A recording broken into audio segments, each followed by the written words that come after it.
Good afternoon, everyone. I'm Richard Fontaine, CEO of the Center for New American Security. And I'm very pleased to welcome everyone to this discussion of Robert Kaplan's new book. This is it. This is The Good American, The Epic Life of Bob Gersony, the US government's greatest humanitarian.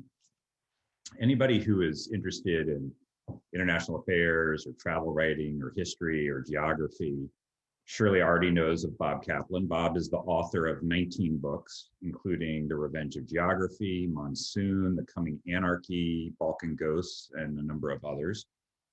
His prolific writing has for years been a must-read for all students of foreign affairs, and he currently holds the Robert Strauss Hupé Chair in Geopolitics at the Foreign Policy Research Institute. Bob has served on the Defense Policy Board, on the Chief of Naval Operations Executive Panel, and for 3 decades reported on foreign affairs for the Atlantic. He's an adjunct senior fellow at CNAS, where he completed a good share of the work for the present book. And we're pleased to have him join us today for this discussion. So Bob, welcome, and thank you for writing what I think is just a terrific book. And welcome back to CNAS to talk about it. Well, thank you so much, Richard. It's great to be back at CNAS. Albeit virtually. And as you said, without the support of CNAS, I couldn't have done the book in the way that I did. Well, it's a great book, and we'll get into why throughout the course of this conversation.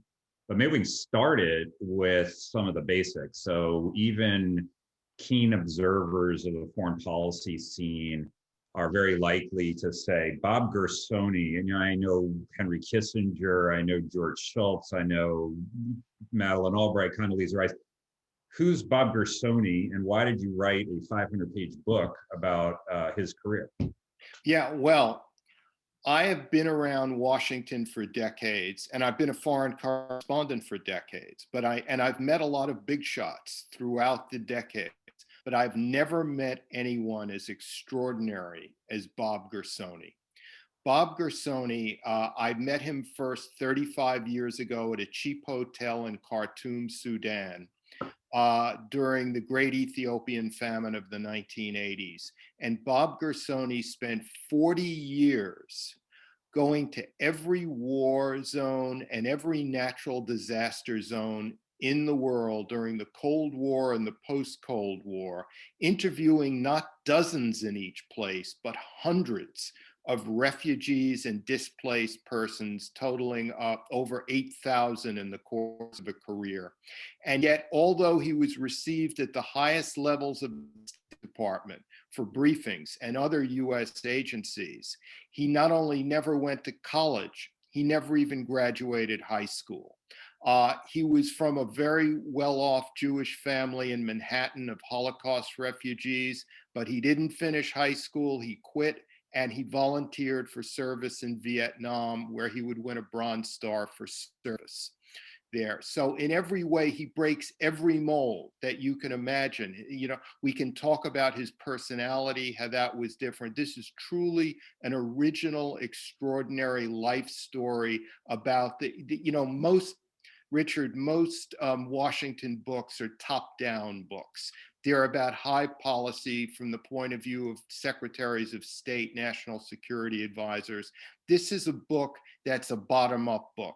It's about how geopolitical crises over decades look from the ground level and how it functioned with the assistant secretaries of state, the deputy assistant secretaries of state, and onward. Yeah, and I want to ask you about that because that's a really distinct element of the book. First, just to go back to what you said, so Bob Gersony, really active all over the world. The chapters are divided by country and years. So you start the prologues in Mozambique, Vietnam, 1966 to 69, Guatemala, 1970 to 77, and Dominica, Uganda, South China Sea, Sudan and Chad, Honduras, on and on and on, all the way through, toward the end, Nepal, Micronesia, Northern Mexico, Antigua, all these kinds of things. And I think it's just amazing to see someone whose career had the scope, the geographic scope that it did. So maybe you can talk a little bit about how unusual that was, And then also this bottom-up notion that you just talked about, because, you know, I've read a slew of histories about, you know, US foreign policy during what we used to call the Third World during the Cold War. And the vast majority, as you're just saying, are, you know, there was superpower competition in this place. We supported this side, they supported that side. Here's the decisions that were made in Moscow and in Washington or whatever. And that's almost absent. It's not totally absent, but they're real individuals. These things happen to people, right? This is not just a commons for the superpowers to play. This is real people suffering the consequences sometimes of superpower decisions. So maybe you can talk first a little bit about the scope of Bob Gersony's career, and then also about why you thought it was so important to give this bottom-up perspective. Yes, Bob Gersony was a one-man geopolitical force, essentially, given the breadth, the geographical breadth of his life's work. He is not a swashbuckling Cary Grant style figure, as some USAID officials say in the book. Bob Gersony was nervous, neurotic. I portray him as sort of a figure out of a Saul Bellow novel, operating in Joseph Conrad-like settings. You know, the exact opposite of the kind of person you would expect to meet in war zones. He was a pessimist. He's somewhat of a conservative, but not in any ideological sense, more in a temperamental sense than a philosophical sense. He always imagined the worst thing that could happen in each place, and he set about preventing it from happening. So it was sort of anxious foresight, constructive pessimism that governed his career. Another thing about Bob Gersony is that when you go to all these war zones, you tend to meet liberal arts types. You know, foreign correspondents, diplomats, people who majored in literature and political science or whatever. Bob Gersony is a math mind. Between dropping out of high school and going to Vietnam, he worked as a commodity trader. And so he could relate to farmers and peasants on the ground because he knew about pricing of basic foodstuffs and could more quickly assess what they needed and how aid should be carried out. I should say that he did most of his assignments for USAID and the State Department, and a few very high-profile ones for the United Nations High Commissioner for Refugees, as well as for some relief charities. But what motivated me really to tell this story is the illusion of knowledge where none actually exists. There's this, you know, assumption in Washington, oh, we know what's going on in Vietnam. We know what's going on in Ethiopia, in Myanmar of late. We know the situation. We read an article about it in Foreign Affairs or wherever. When in fact, as Gersony's work indicates, we know nothing about these places. And often, the most tragic policy decisions at high levels are caused by high policymakers not having a key fact or a key perception that the lowliest freelance journalist on the ground in these places knows. So Bob Gersony was about fishing out the nuances of what was going on and filling in the blanks for policymakers. And because he always couched his recommendations, which were built up through hundreds of interviews in each place, he always couched his recommendations in terms of national interest. He had the ear of top policymakers. He didn't come to deliver a lecture to them or to plead to them. He came to help them do their jobs by filling out what was going on the ground to real people in war-torn places. So Bob Gersony is a contractor, never an FSO, never a career AID guy, never a career UN or international civil servant.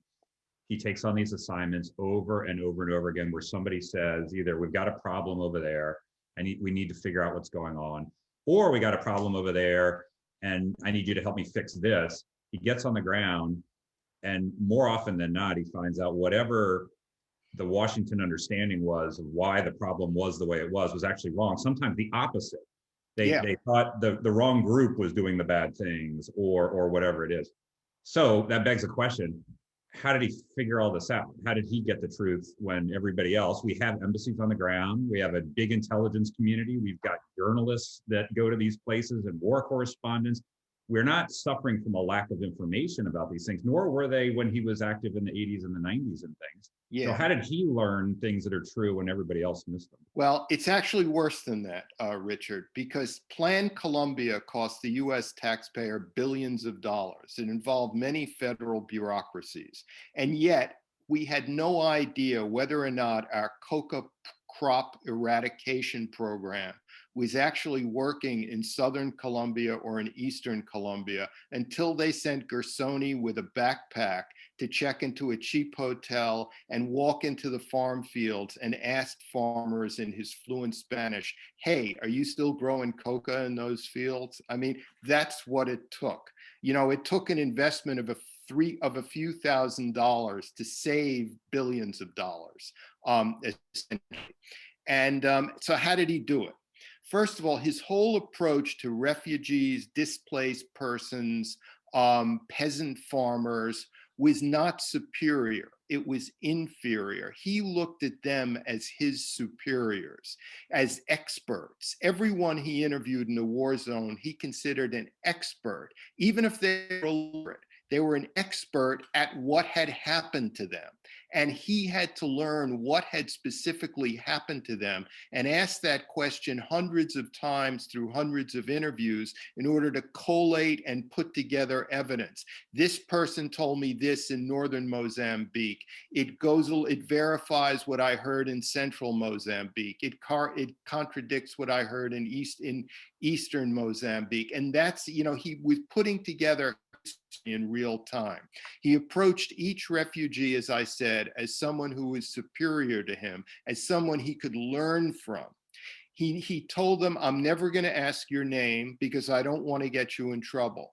But then he likely asked them, you know, whether they were married, how many children they had, what tribe they were from, what dialect they spoke, where did they live, what particular happened to them. And he listened to each one for several hours, never interrupting them. He was a great listener. And by listening to hundreds for hours at a time, each of them, and then analyzing it with his commodity trader math mind, he came up with real truth. That's another lesson of this book. This book is about truth, observable facts. It's not a contest. The world is not a contest of different narratives and different opinions. There actually is a truth in each place. And that's what Gersony's life was dedicated to. And it, you know, that's what paid off for him and for the United States in Mozambique, in Rwanda, in many other places. Yeah, so he would go to, for example, refugee camps and do 12 hours of interviews with individuals by himself and a translator if he needed one, and do it all day long, multiple days, sleep overnight in a camp or, you know, something like that, and just do it over and over again until he had these kind of reports, right, that he could do. And some of this, whether to be encouraged or discouraged by this, I kind of kept going back and forth as I was reading the book, because some of this is a matter of interpretation. You could say, oh my God, how did one guy get the truth when we have so many investments in all these other things that we're getting it wrong? On the other hand, there's a number of times when people in Washington got the briefing from him and they changed policy. They actually changed their minds. They listened to things. And so maybe I could ask you specifically about Mozambique, where, you know, you can maybe tell the story of the two groups that were fighting each other there, who we were supporting, and then how this went ultimately up to George Schultz and Maureen Reagan. Right. And, you know, Mozambique is a case where Gersony changed the minds of George Schultz, Maureen Reagan, President Reagan, and the hardest person to change a mind, Jesse Helms, you know? In Southern Africa, for those of a certain age in Washington may remember that the 1980s in Southern Africa was just an epic canvas of war. There were major wars being fought across hundreds of miles of territory involving millions of people in Angola, in Mozambique, and elsewhere. The Portuguese Empire collapsed, and filling the vacuum were Soviets, Cubans, white South African Afrikaners, Western forces. It was an East-West battleground, and it caused the worst battles in Washington itself. So Gersony is sent to Mozambique by Assistant Secretary of State for Africa, Chester Crocker, in the early 1988. There was an assumption in Washington. The assumption was we were already aiding the UNITA rebels in Angola to fight the Cubans, who in turn were supported by the Soviets. And the assumption was that the Renamo anti-communist guerrillas in Mozambique were just like UNITA. We should support them too and give UNITA military aid of the kind we gave to Angola. Remember, this was the period of the Reagan doctrine in the late Cold War, where the Reagan administration gave military aid to anti-communist guerrilla groups across the developing world. And UNITA in Angola was getting aid, and Renamo was next on the list to get massive military aid. Gersony goes to Angola. In his typical style, he spends several months interviewing hundreds, traveling the length and breadth of this sprawling 1,500-mile-long country, going to the borders of Malawi, Tanzania, Zimbabwe, Lesotho, and others. And he comes back with a startling revelation, backed up by hundreds of refugee interviews, that Renamo has no political program whatsoever. They are not pro-Western or anti-communist, but they do specialize in rapes, mass killings, and thuggery. They're sort of an analog to the Khmer Rouge in Africa, sort of, Africa's answer to the Khmer Rouge. And well, this information was not only startling, it was the last thing that Washington wanted to hear, essentially, because they were all geared up to arm Renamo and keep the Mozambique civil war going in order to topple the very vaguely pro-Soviet Frelimo government in the capital of Maputo. And Gersony says, no, these people shouldn't, here's the evidence, here's the fact. So he comes back, he briefs Assistant Secretary of State Crocker. Crocker then says, you need to see Secretary of State George Schultz. Gersony briefs Secretary of George Schultz for an hour. In addition to being a great listener, Gersony was also a great briefer. That's a secret of his ability as well. And Schultz brought somebody along to the briefing, unannounced, Maureen Reagan, the politically active daughter of then serving President Ronald Reagan. And they listened to Gersony for an hour without interrupting. And he gave individual refugee stories of what had happened to these individuals under Renamo control. And the result was that Secretary Schultz gave President Reagan a breast pocket memo, was slipped into the breast pocket of Secretary Schultz of President Reagan, and the administration decided that Renamo would not be supported. Well, as you know, in Washington, when the president made a decision, in a way, well, that's the final say, but in many times it's not, because then the opposition just redoubles its effort through newspaper editorials and all of that. And that's what happened in this case. There was a right-wing campaign in the Washington Times and other places to discredit Gersony, the Gersony report. And so finally, Gersony goes to a prayer breakfast meeting in Washington, which was attended by several of Jesse Helms's staffers. And Gersony gives them the multi-hour methodical briefing, and they go back and see Jesse Helms, and Helms changes his position.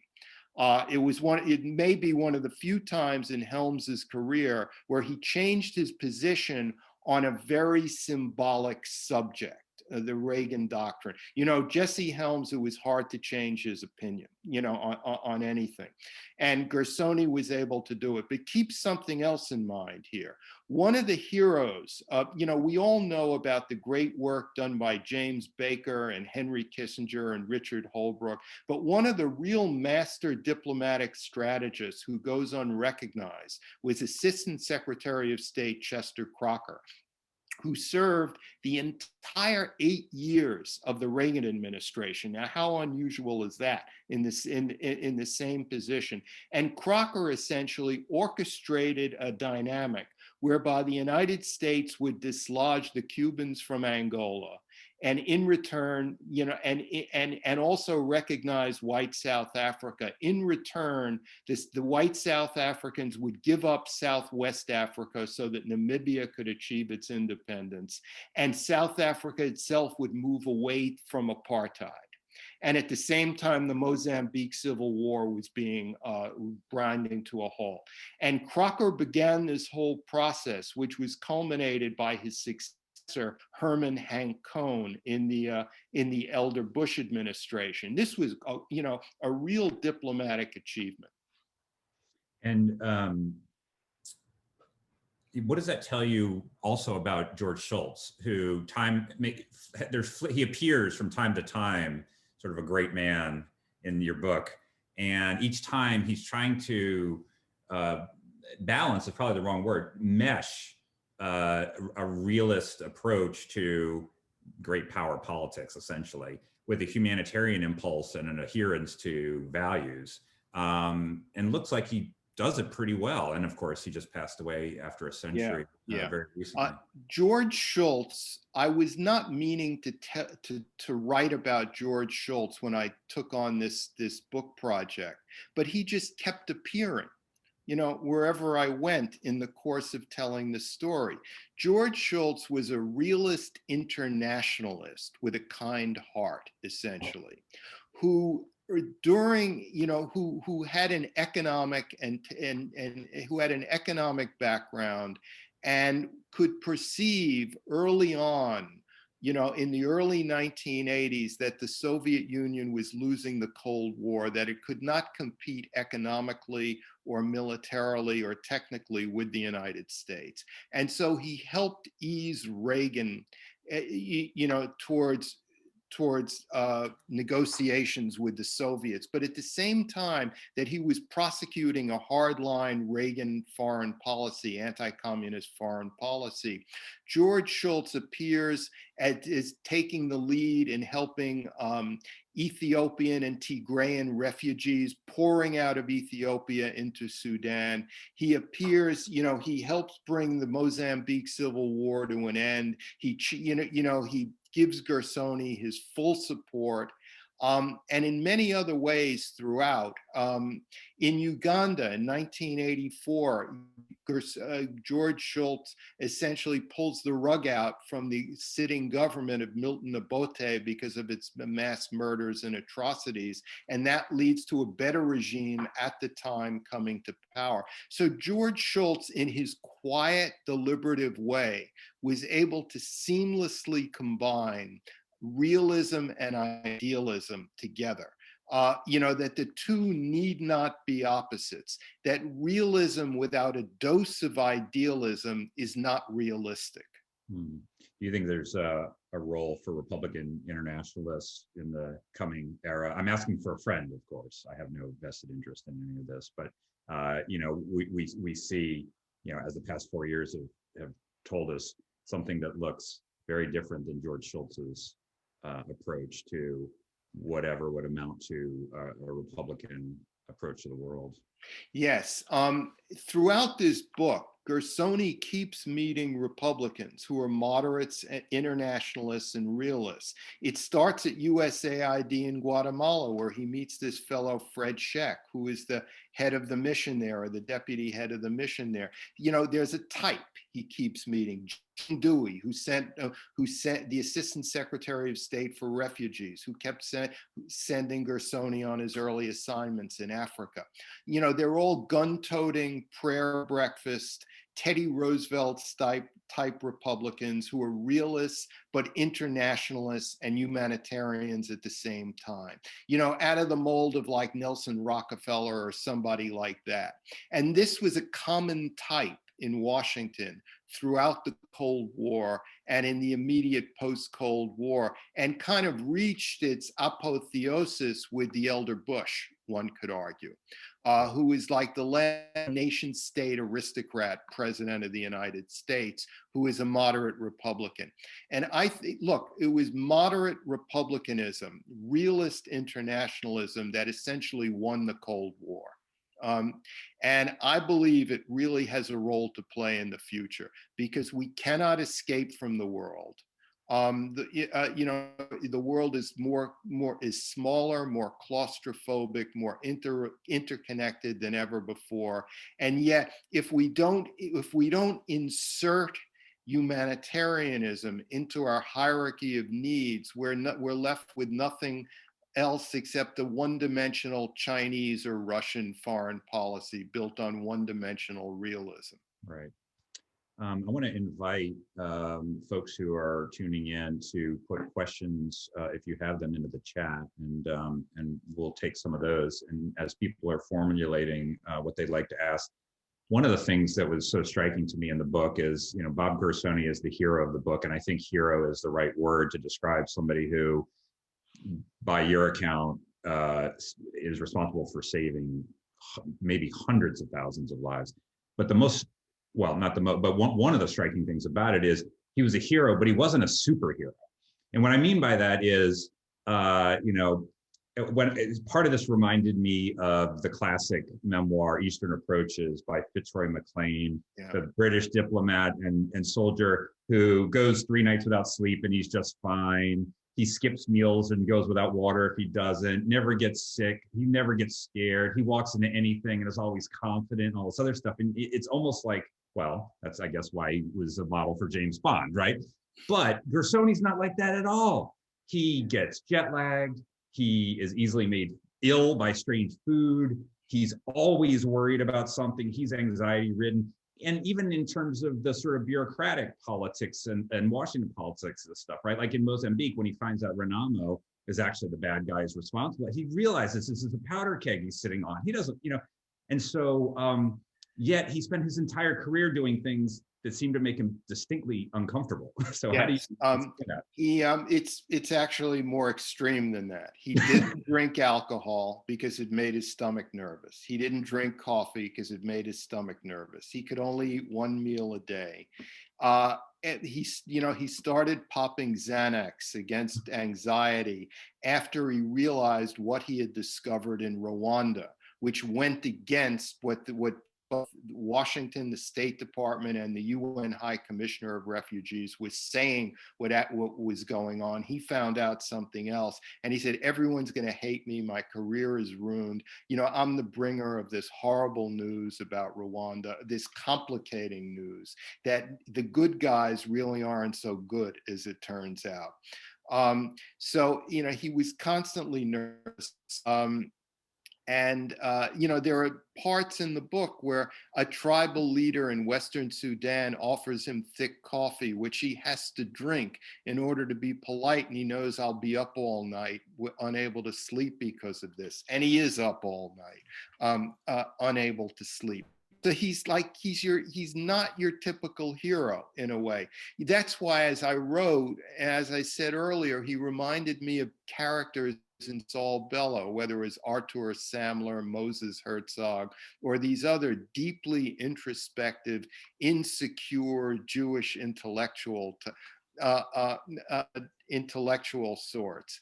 And yet he's in this setting where, and it isn't just the developing world. He's in social milieu with relief workers and foreign correspondents who, of course, are the exact opposite of him. They're not shy like he is. They're not intense, internal, and somewhat antisocial like he is. They're all very voluble, very good, the kind of people who would do great at cocktail parties, so to speak. And the relief workers have to be tough, or they wouldn't stay in that line of work for long. They have to live with deprivation and handle it with good emotions. In another sense, though, because Gersony had no caffeine, no alcohol, and only eats one meal a day, he was perfect for this environment, because it wasn't in any way a deprivation to live like that in Rwanda or Mozambique or Uganda, because that's the way he lived at home, essentially, in Washington. Again, we've got a couple of questions that I'll get to in the Q&A. If folks have questions, it's at the bottom of your screen, and you can type them in there, and we'll get to them. So, Bob, there's a question from David Asher. Hey, David, about whether you got into Bob's risky field work into famine and prison camps in North Korea. Yes, in fact, I think David comes up is in the book in one or two lines. Don't say that, because he'll give it the Washington read. He'll just look in the index. And, yeah, right. There's a chapter on North Korea. In 2002, I believe it was, Andrew Natsios, who was then the administrator of the U.S. Agency for International Development, who had written his own book about North Korea, decides that North Korea may still be suffering from a famine, that we had no idea what was going on there. And so he sends Gersony. Gersony was in his Plan Colombia project in the midst of it, because remember, Gersony speaks fluent Spanish. He's a Central American, South American area expert as well. And Natsio says, no, Bob, you're not going to Panama, you're going to North Korea, to the borderlands. And Gersony has this nervous breakdown almost, as he often did before a trip. And what he did is he went for a total of 10 weeks in the North Korean borderlands, just inside Chinese Manchuria, where North Korean agents were allowed to operate under with Chinese permission. And Gersony went up and down the borderlands interviewing North Korean refugees about their life and what had happened to them, and if North Korea was fairly distributing the food it was getting from the UN's World Food Program.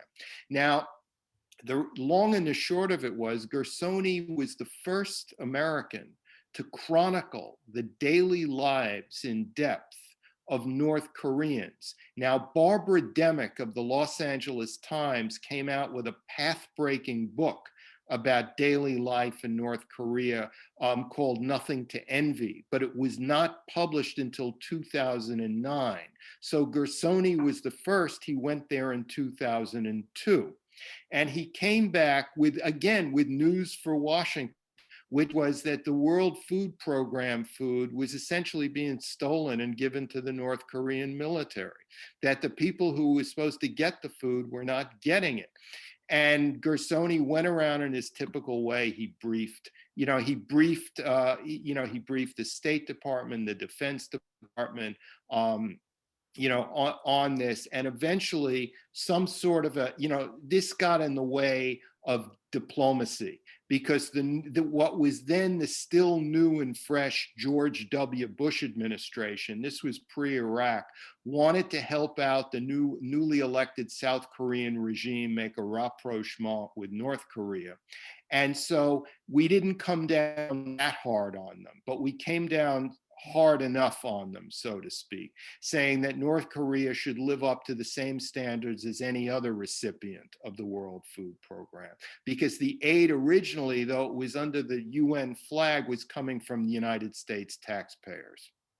And this is just one more example, I think, that is so fascinating in the book of what happens and how people react when they're confronted with information right off the front lines with kind of an impeccable provenance that goes directly against their pre-existing belief or what they want to hear, and how they respond to that. And sometimes they respond well and change policy, and other times not so much. Yeah, well, Gersony's career, like many careers, was built up organically. He didn't have instant credibility when he started out in Guatemala in 1976, but over time, he built up more and more credibility with policymakers and with some dramatic events happening, like with Uganda, which put him on the map in 1984 when he uncovered this mass murder.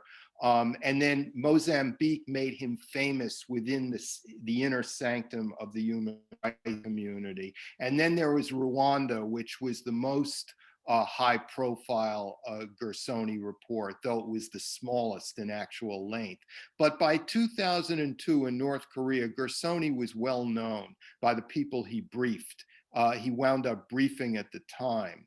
Whether it was Mark Grossman at State, Paul Wolfowitz, who had just entered as Deputy Secretary of Defense, and others. Elliot Abrams, who's a character in the book, who appears from time to time in the book. So he had built up credibility on both sides of the aisle with all these people so that they wanted to hear his briefings. Gersony by now was in demand whenever he came back from an assignment. High-level people in Washington wanted to hear his brief one-on-one. There's a great question here from Jerry Hyman, who says that Bob Gersony and I had a few differences of opinion, but always about policy and never about personality. And we never disagreed about methodology, but that methodology, intense listening with an open mind, differs dramatically from the consensual methodology of the social sciences. Random controlled trials with statistically significant and therefore defensive results. Editorializing, I'm going to say here. Also, if you imagine this today, you would be scraping social media and using technology rather than a pad of paper in a shack with one person on the other side of you. So, close editorial comment. Could you say something about the widespread rejection, this is Jerry Hyman, of Gersony's methodological approach? Yeah, look, Washington and the agencies in Washington and the Beltway bandits, the consulting companies who now do Gersony's work, now that Gersony's is retired, they're all prone to groupthink, as all human organizations are. And because Gersony operated as an individual, he was not prone to groupthink, number one. Number two, getting a quote off social media is not the same as listening to the same person for hours, building up a rapport with them, getting them to trust you, and then getting them to tell you their deepest feelings about an event 3 hours into the discussion. It was the quality of the evidence that he brought to bear, which is much higher than the typical way people go about gathering information now. And also there was a Shakespearean element, an element of individual genius, because here was this person in a liberal human arts setting, but with a Geiger counter math mind, who is able to establish rapport from people of radically different cultures and yet ruthlessly analyze the results measured against hundreds of other interviews, and being able to figure out what was true, what was just a tall tale, because he had this method. If he only heard about an event once, he made that clear in Washington. I don't know if this is true, but I did hear it once. It was only after he heard it several times that it became to him an established assumption that he could then relay on to high policymakers in Washington. There's two questions I'm going to combine. One is Bob Gersony still alive? Did you interview him? Can you talk about how you did your own research for this book? And then a separate question from Tom Merrick, which sounds like Gersony got many difficult foreign policy questions right, but like everybody, he must have made mistakes. Was there a major mistake that he made, personal judgment or broader geopolitical question or something like that? Yeah. First of all, yes, Bob Gersony is alive. He's still very much with us. He's in his mid-70s. He has 3 children in college. He married late, and him and his wife had triplets. So, it's another amazing thing about his life. Bob Gersony never made policy. Remember, he just came back with evidence upon which policy decisions were made. So he never made a mistake with policy because he never made policy in the first place. But there were some assignments where he was called upon not to go out and help people or find out what was going on, but he went out to find out whether this is true or that is true. Here's an example: Nepal. Again, early 2000s, before the Iraq War, um, there was a binary question that Washington needed to answer. Were the Maoist guerrillas, would they become the new Khmer Rouge if they ever came to power in Washington?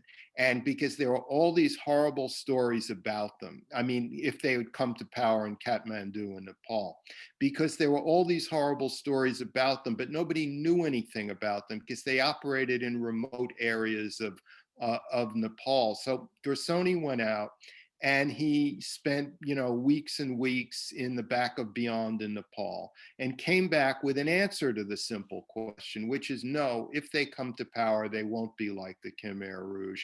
They don't have a totalizing philosophy. They're incapable of getting mass action established. And as it turned out, the Khmer Rouge did come to power. And they were not like the Khmer Rouge. They operated fairly well under the circumstances in a constitutional process. But he made small mistakes. He overestimated the number of refugees coming out of Sudan from Ethiopia in a latter phase of the famine. There were things that he got wrong, but they were all of a small scale. Remember, he wasn't a policymaker who got some things right and some things wrong. He was essentially an investigator who went out to fill in the ground truth of what was going on. And, so that policymakers knew information from the ground up rather than just from the top down. Hmm. There's another question here that I want to combine actually with a quote that struck me in your book. So the question is Bob Gersony, was he one of a kind and part of a bygone era, or are there examples of professionals in this era who are trying to emulate him, or we should say, that kind of style and kind of courage? And what I want to couple this with is, in your book, you cite a former ambassador of Barbados. And I think not only the average American, but if the average Washingtonian heard about somebody who's ambassador of Barbados, you would think, oh, beaches, rum, this is sort of the plum thing to get.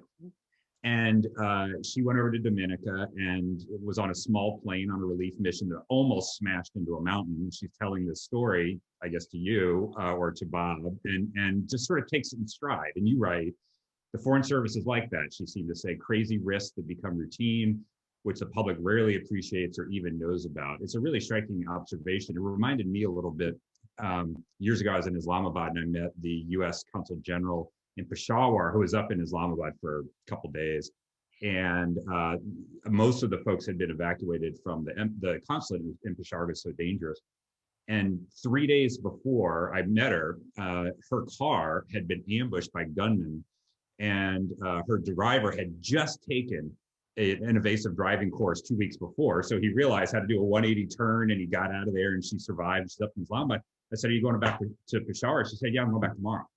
And this is the kind of stuff no one ever hears about, right? It's just, but maybe you can talk about maybe the specific question, but also the nature of this work. Yeah, first of all, let me answer a previous question, which I didn't give the complete answer to, which is I did hundreds of hours of interviews with Gersony, and I interviewed over 100 others who crossed his path in order to cross-check everything that he says and correct things, and also get all these other different points of view as to his career. And I did most of the work in Washington, but I've spent a good portion of my life as a foreign correspondent. So in most of the countries that I write about in the book, I have actually worked there. So I was able to fill in a lot of the landscape details and a lot of the geopolitical background, the nuances in individual countries like Ethiopia, Uganda, Guatemala, and others. So it was a combination of that. But remember, a few things about the State Department and the Foreign Service in this book, which is we're talking about an earlier age, Richard. We're talking about the Cold War and the first decade after the Cold War. It was an age when when ideology was muted, when not only would Democratic leading foreign service officers get along and work well with Republican leading foreign service officers, but for instance, in the chapter on the South China Sea and the Vietnamese boat people, the reader can see how Assistant Secretary of State at the time, this is 36 years ago, Paul Wolfowitz, and the Assistant Secretary of State for Humanitarian Affairs, Elliot Abrams, works, on the same team with the ambassador in Bangkok, the late John Gunther Dean, and his DCM, Deputy Chief of Mission, Chas Freeman. These are people from radically opposite philosophical and other points of view who nevertheless all operated and promoted the same policy. That's much harder to do today. Because this was before the Iraq War, before the Berlin Wall fell even, when the United States was, was more or less united at the upper levels around a bit, was conditioned and disciplined by the rigors of the Cold War. So, so the foreign service environment that Gersony operated in was very different then. And yet, all of these people, when they were abroad, when they were serving abroad, had encounters not dissimilar to what, to what you spoke about in Dominica and Barbados. It was very common, and you also had many instances of ambassadors appointed by Jimmy Carter, a Democrat who stayed on under Reagan, and ambassadors are appointed by Republican presidents who stayed on in the Democratic administration. Yes, there were differences, but compared to today, they were very muted. And maybe just a word on sort of Bob Gersony is the hero, but he's not the only hero that sort of makes an appearance in this book. The people that risk physical danger in order to operate on humanitarian principles, or just try to find out what's going on, or just try to improve things. AID workers, FSOs, contractors, ICRC folks, that are doing this, again, that don't make the news, or just really not aware. And it seems like you really dug into that lifestyle and mindset in the writing of the book. Yeah, well, yes, I did. And there were two other major figures in the human rights community who make appearances in the book. One is the late Fred Cuny, who died under mysterious circumstances in Chechnya in 1995, who became very famous among the media because he was, in personality terms, the very opposite of Bob Gersony. He was a real Texas character with hand-stitched cowboy boots, a raconteur, flew small planes. Journalists adored him and flocked around him. In other ways, though, he was in the same pathway as Gersony, a lone operator who would go out, solve problems. In Cuny's case, it was more operational problems. He was more operational than Gersony, and just had walk-in rights to the Assistant Secretary of State like Gersony did. And the other is the late Paul Bell, who is a major figure in human rights and development in Central America and South America at the time. And yet, in all these instances, throughout the book, Gersony encounters people, especially in AID, also in state, who were living in the back of beyond, who helped Gersony and went out of their way to, to help him, get him a small plane to fly around internal areas of Mozambique, for instance, get him into the conflict zone in northern Uganda. And a final thing is, I said earlier that there's an illusion of knowledge where none actually exists. often in Gersony's career, he would go into an embassy, whether it was Kampala, Uganda, Quito, Ecuador, and they would say, we have no idea what's going on in the north of this country. Remember, this is before email, often before social media. When people who traveled with tape recorders were big clunky items, basically, like old shortwave radios. And Gersony would literally have to go into the back of beyond to tell the embassy in that very country what was actually going on there. Let me take another question from Camille Bernitz about, and you've touched on this a little bit about, if he got so many things right, what's wrong with the quote normal way that intelligence and information from the ground is being gathered by the system, so to speak. And you touched on this a little bit, but maybe you can just expand on that. Look, the United States is a great power. It's not like Sweden, or not to say anything against Sweden, but it's a great power, and it has worldwide responsibilities where it is often the pivotal factor in many countries. This, though it may not be true anymore to the extent that it was certainly true in Gersony's working life. In the Cold War and immediate post-Cold War, leading up to the invasion of Iraq when we were a unipolar power, essentially. So when you manage a whole world system and you have embassies in, 170 countries around the world, you can't, you have to use big bureaucracies to find things out. What gets lost is often the nuances and back of beyond areas. And also email has played a bad factor here, because email has tethered diplomats to their offices in embassies, in foreign capitals, more than in the past, because everyone could get in touch with them from Washington, and therefore everyone did. And so, there was a common, reason you heard, I'd love to spend the weekend traipsing around the south of this country, but I can't do it. I have so many emails from Washington to catch up on. So interestingly, in a day with less technology during the Cold War, it was easier to find things out. That's really interesting. The book for me kind of was a biography that operated at three levels. So you've got clearly a biography of Bob Gersony and his life and what he did.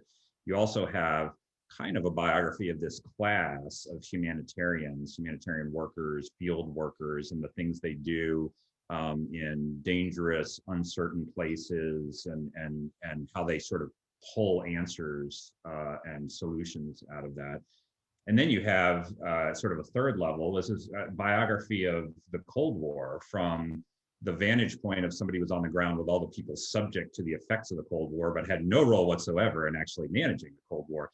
And to that, you upend a little bit of the conventional wisdom on the Cold War, which is that, from 1945 to 1991, the U.S. and the Soviet Union are locked in great power conflict or competition, proxy wars, all this stuff. And only after 91, when that subsided, could the U.S. sort of focus on the so-called values issues, its humanitarian impulse, promotion of human rights. And you say, no. You were there. You saw these things happening at the height of the Cold War in the 80s and then into the, and so forth. So maybe you can say a little bit about why this conventional wisdom is crystallized the way it has and why you think it's wrong. Yes, I started writing overseas for the Atlantic in the early mid-1980s.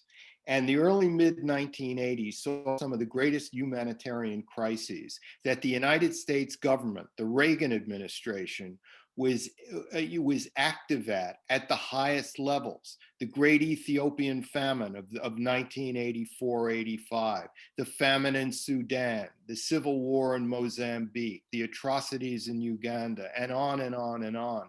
So when I started to read in the early 1990s, that the end of the Cold War has liberated humanitarianism, has allowed us to now have a human rights policy, since we're no longer fighting, involved in a great power struggle against communists. I said to myself, and I expressed this to the reader in the book, no, that's not what happened at all. Human rights concerns were at the highest level, not only under the Reagan administration, but under the Carter administration. The human rights community, as it exists today, actually got its start during the Carter administration, during the great, refugee upheavals in Indochina as a result of the Cambodian War, the end of the Vietnamese War, when millions were on the move as refugees into Thailand and other places. And then Reagan and his Secretary of State, George Schultz, really picked up the torch that Carter had lit. So human rights was a concern all along. What did change, though, is that the United States, well, there's a positive, there are two factors. One is that precisely because the United States was fighting a worldwide struggle with the Soviet Union, USAID was active in literally every country in the developing world because we were in competition with the Soviet Union to determine on which side history was on. So that gave us an impetus to have, humanitarian programs in place throughout the world. The end of the Cold War, to some extent, put a little of an end to that, but it also did liberate us from fighting a realpolitik struggle against a nuclear-armed superpower, so that yes, human rights concerns could take center stage more than they did. But it was a gradual continuum. It wasn't like suddenly that human rights were discovered when the Berlin Wall fell. And so fast forwarding to today, we've got, a line of argument that says the last thing in the world the United States needs to be doing for the next few years is promoting human rights and democracy and things for a whole variety of reasons. One, we poke our nose in other people's business when they don't want it, and we don't do it very well. Two, we have no standing to do this because our own democracy is so flawed. We need to pay attention to human rights at home, not abroad. And then three, that doing that's a distraction from the real work, either of perfecting our own democracy or waging this great power competition against China and Russia that, means pragmatic deals with autocracies and all this other stuff. But I sense, and you haven't written this in your book, that you see this delineation between realism and idealism as too stark, that maybe works out in theory, but in practice is very different. And so is that right? Is that how you? Yeah, look, in government, everyone becomes a realist, essentially. The second you put those badges around your neck with the chain, because realism is about, it's about power. It's about, an imperfect world and the fact that the United States has interests. But if the United States totally gave up on human rights, there would be nothing to separate our realist policy from that of the Soviets or the Chinese. It's, human rights promotion is part of our brand. It has to be part of our brand. Now, we can have, discussions and arguments for the next hour, whether we should be specifically promoting democracy or installing democracy. That's a whole other argument, because yes, there are enlightened authoritarian regimes, just as there are illiberal democracies. So that's a separate complicating issue. But in terms of promoting human rights, that's part of the American brand, and in no way takes away. In fact, it enhances, I think, the U.S. struggle with China. Our position in the struggle with China, because what else is going to distinguish us? Well, that's a good place to wrap up this. It's an amazing book, and I suggest that I once heard that you honor great authors not by reading their books, but by buying them. So if anybody is so inclined, I am morally certain this is available on Amazon in all forms and any other place that you might want to get it. It's a fantastic book. I think hopefully this will be made into a movie. I guess all we can say is if it is, Brad Pitt will not likely be playing Bob Gersony. Is that a good assumption to make? So, Bob, thank you for writing this and for joining us today. This is fantastic. Congratulations on the book, and thanks for sharing it with us. Thank you, Richard, and thanks to CNAS for supporting me during the time that I wrote this book. All right, thanks everybody. Don't forget, it's The Good American, The Epic Life of Bob Gersony, the US government's greatest humanitarian by Robert D. Kaplan. And thanks to all of you for joining us today. Bye. Bye.